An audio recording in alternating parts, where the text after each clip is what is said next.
everyone, today we got to play Aqua Garden. So this is a Kickstarter that Kickstarter. literally arrived today. Oh, it did arrive today. Yes, it was on the doorstep earlier. Ooh. So of course we had to break it out and play with it. But before we get into it, don't forget to hit the subscribe button and the notification bell because you want to hang out with us and we're cool. See all kinds of cool Kickstarters and fish. Exactly. Well, yes. All right, Randy, tell us about this particular game here. This game is a 2021 release, obviously. It's ranked currently 85-11 on Board Game Geek and has a rating of 7.4. It plays 1 to 4 people and 40 to 60 minutes, which is about right. That's what we played it in. It's age 15 and up, which probably is totally unnecessary. Yeah, you could do it younger. Design is Totsuka Chuo. Artist is Rosinante Urabi and Sai Beppu. Published by Uchi Bakoya, and this was an independent Japanese company.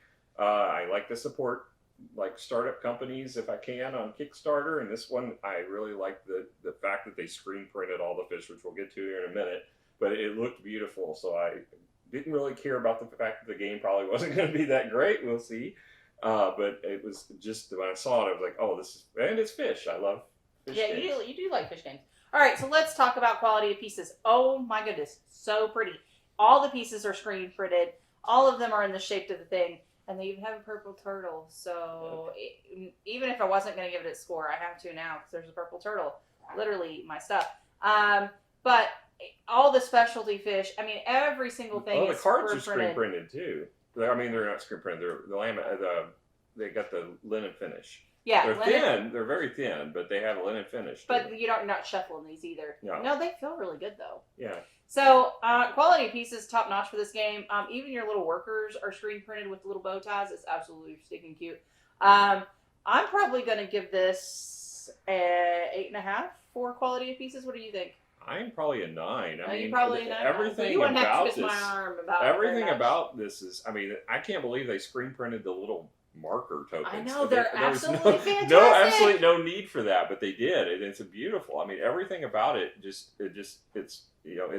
eye candy. I mean, everything. It is really gorgeous. Absolutely love it. All right, so let's talk about theme. You are building aquariums. That's what you're doing, and so you're going around the board picking the different fish that you want to put in your aquariums, and depending on the bonus cards, you're obviously trying to get some of these configurations that they have out. If you do, you're one of the first people that do. You get more victory points and as you keep going. And then also you have an income bonus with a particular guide for your thing, as well as there's income spots depending on what ads you place throughout. So, super fun. Yeah, That's we're talking about theme. You're talking about gameplay. I know, I kind of get a little bit into it. But you're building aquariums. That's the point. Well, yeah, and it's fun. Thematically, it fits. I mean, everything, where your worker is where he's putting the fish in the aquarium. Yeah. And you've got limits based upon the oxygen levels of the tank of how many fish you can put in there. Well, and then you can increase oxygen, so with the seaweed. Adding plants, but you can only add 1, so you can only increase it slightly. But, the bigger fish take up more oxygen. I mean, everything plays really well in this game as far as the thematics of it. And the art of it is beautiful. I mean, not just the fact that they're all screen printed and the tokens are pretty, but when you look at the box, I mean, the art on the box is, and it comes with lots, if you did the Kickstarter, it came with lots of expansion, additional bonuses that you can swap out the bonus pieces. And every one of them is beautiful art on the boxes. Yeah, I mean, absolutely gorgeous artwork. Theme-wise, what are you going to give it? I think I'm a 9 on this as far as the art, too. I mean, I love the looks of it. I'm good with a 9. I mean, this is absolutely fantastic with the quality components plus the actual theme. It's beautiful, and it totally clicks. It's good. So let's talk about rules. Okay, the rules are where this suffers. There was definitely some translation issues. There's when you're going through just reading it, there's punctuation where there doesn't need to be punctuation, just random punctuation in it. Well, you could always use an extra period. Once you get into actual text of it, it's actually not badly translated into when you get past the initial premise of the game stuff. Yeah. When you get into the actual rules, the translation's much better.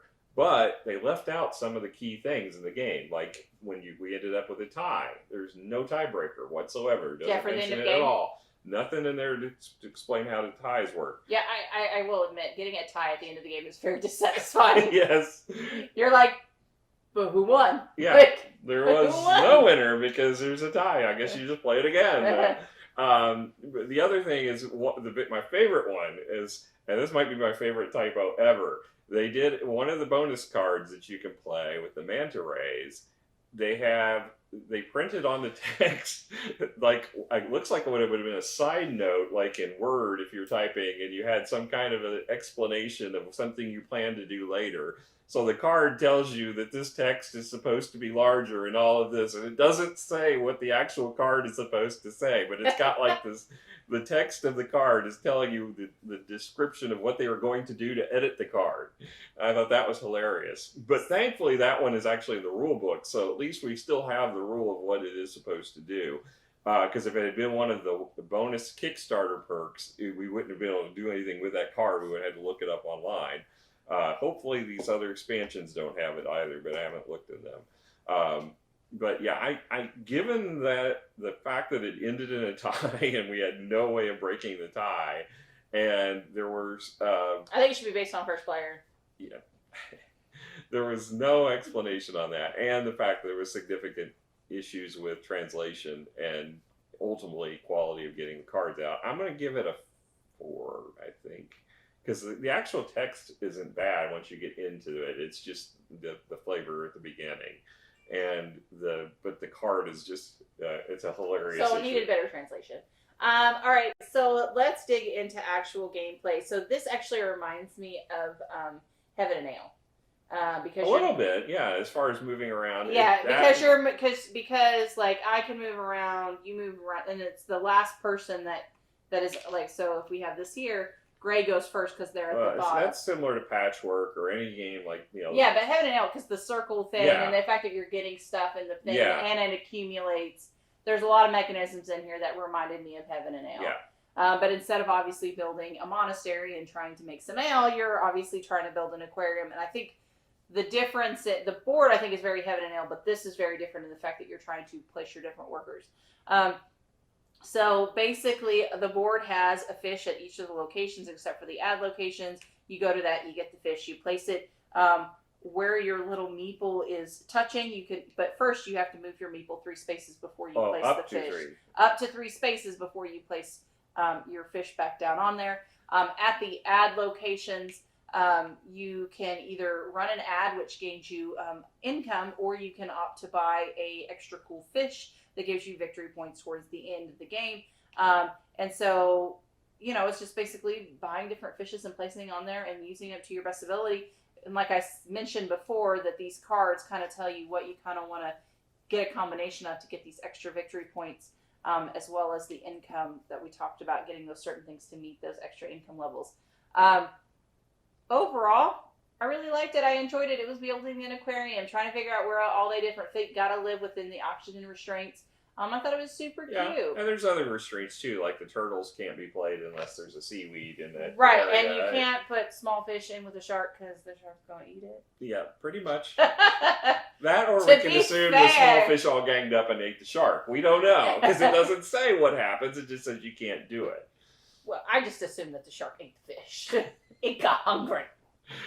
So, because you have some clownfish, some zebrafish, and then the tortoises, which are my favorite. Well, I mean, I like that they took the time to actually think about how the bonus fish work, too. Because, I mean, like, Caleb got the remora, which basically follow along the sharks and eat all the scraps from the sharks. So, and the theme of the card was to place it, and you got victory points based upon the sharks being in the same space with it. And I thought, you know, that was cool that they actually went out of their way with the different types of fish to try to make them relate to. Well, I think that really goes into how good the theme was. Yeah. It really was. Yeah, so because the game itself, the gameplay is pretty basic. There's not a lot to this game, but it's a nice, relaxing game. If you want something that's easy, quick to get to the table, it's very pretty, and you want to just play a very light strategy game, like if you enjoy Takedo, or if you enjoy, Takenoko even. I mean, something simple like those games. Yeah, I feel like this is a easier version of Heaven and Nail too. Like, Yeah. So it's like, okay, I'm not quite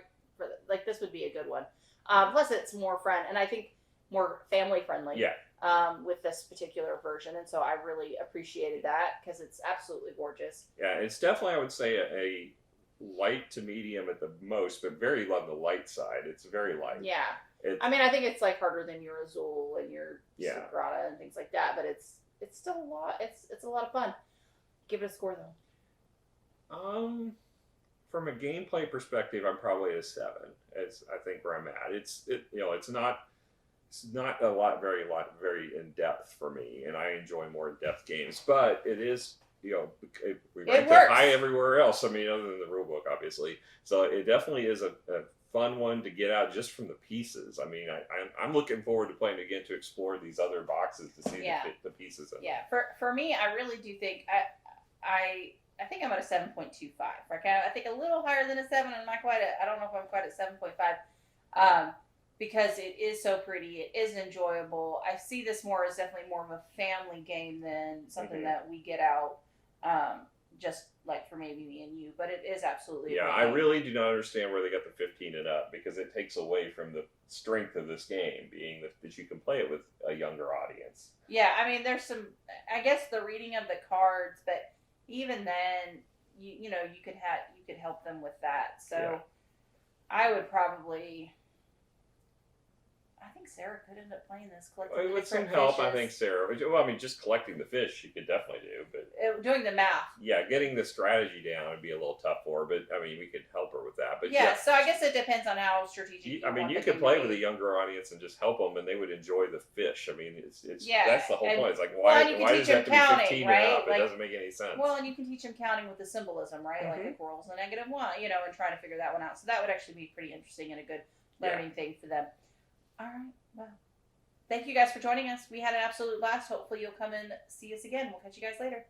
Bye. Bye.